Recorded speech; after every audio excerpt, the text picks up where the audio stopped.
لە دوای کرانەوەی ئاسمانی تورکیا بەڕووی هەرێمی کوردستان و دەستپێکردنەوەی گەشتەکان بۆ فڕۆکەخانەی نێودەوڵەتی سلێمانی گەشتە نێودەوڵەتیەکان بە شێوەیەکی بەرچاو زیادی کردووە. بەڕێبەری فڕۆکەخانەی نێودەوڵەتی سلێمانی دەڵێت ڕۆژانە لە نێوان 1000 بۆ 1500 هاوڵاتی گەشتیان کردووە. کۆمپانیا تایبەتەکان بە هێڵە ئاسمانەکانی دەڵێن لەگەڵ زیادبوونی ژمارەی گەشتەکان بۆ وڵاتە جیاجەکان نرخی تکتەکانیش دابەزین و هاوڵاتی زیاتر ئارزووی گەشتکردنیان هەیە.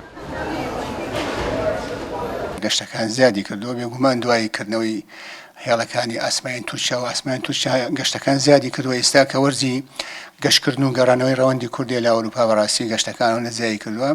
ڕۆژانە چەندین گەشت هەیە بۆ وڵاتی تورکیا و بۆ ئەوروپا و بۆ وڵاتانی دەرەوە. ڕۆژانە ئەتوانم بڵێم 1000 بۆ 1500 گەشتیار لە فڕۆکەخانەی سلێمانیەوە سەفەر دەکەن بە هاتوون و چوون. ئەتوانین بڵین لە 75 فاکتەری تراڤڵینگ و گەشتکردنەکان لە کوردستان و عێراقا ڕابتی بە گەشتەکانی تورکیاوەیە. ئەم ساڵ ئێمە توانیمانە زۆرترین فلایت داگرین کە فلایتمان هەبێت لە سلێمانیەوە بۆ ئیستانبول و لە سلێمانیەوە بۆ ئەنتالیا هەمان بێت و لە سلێمانیەوە بۆ زۆربەی وڵاتەکانی دیکەی کە خواستی گەشتکردن لەسەریانە. لەگەڵ زیادبوونی گەشتە نێودەوڵەتیەکاندا فڕۆکەخانەی نێودەوڵەتی سلێمانی داوای لە هێڵی ئاسمانی عێراقی کردووە گەشتی نێوان هەردوو فڕۆکەخانەی سلێمانی و هەولێر دەست پێ بکات. تاهیر عەبدوڵڵا بەڕێبەری فڕۆکەخانەی نێودەوڵەتی سلێمانی دەڵێت کردنەوەی ئەم گەشتە ناوخۆییە کاراسانیەکی زۆر بۆ هاوڵاتیان دەکات بۆ هاتوچۆی نێوان ئەم دوو شارە. خەڵکانێکی زۆر پێویستیان بەوەیە کە ڕۆژانە بچن بۆ هەولێر یا بێنەوە بۆ سلێمانی. هەروەها فەرمانبەرانی حکوومەتی هەرێمی کوردستان ژمارەیەکی زۆریان لە هەولێرن کە دەگەڕنەوە بۆ سلێمانی ڕۆژ هەفتانە دێن دەڕۆن. بۆیە ئێمە پێویستمان زانین زۆر دەمێک کە داوامان لە هێڵی ئاسمانی ئاکردەوە بۆ هێڵە بکاتەوە. لە دوا بڕیاریشدا بەڕاستی جێگری سەرۆکی حکوومەت جەختی لەوە کردەوە کە ئەو هێڵە گرنگە بۆ هەموو لایەک.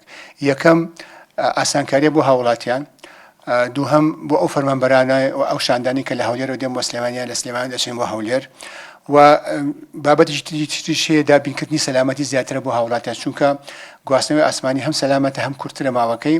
بۆیە ئێستا ئێمە جەختمان کردووە لە هێڵی ئاسمانی عێراق کە ئێستا لە دراسەکردنی ئەو بابەتان بۆ لایەنی بازرگانی ئێمە داوامان کردووە یەکەم ئەگەر بکرێ ڕۆژانە بێ ئەگەر نشکرێ هەفتانە 2 جار بێ هەم یەکشەمان بۆ پێنجشەمان گەڕانەوە هاتن بۆ سلێمانی.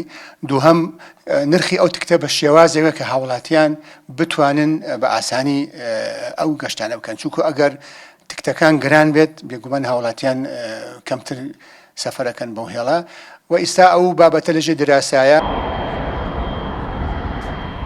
هاوکات لەگەڵ داواکەی فڕۆکەخانەی سلێمانی وەزیری گواستنەوەی عێراقیش ڕایگەیاندووە لە هەوڵدان بۆ کردنەوەی گەشتە ناوخۆییەکان لە نێوان شارەکانی عێراقدا.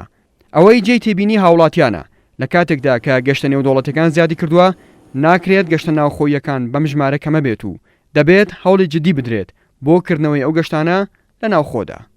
ئارام عەبدوڵڵا، کورسات نیوز، سلێمانی.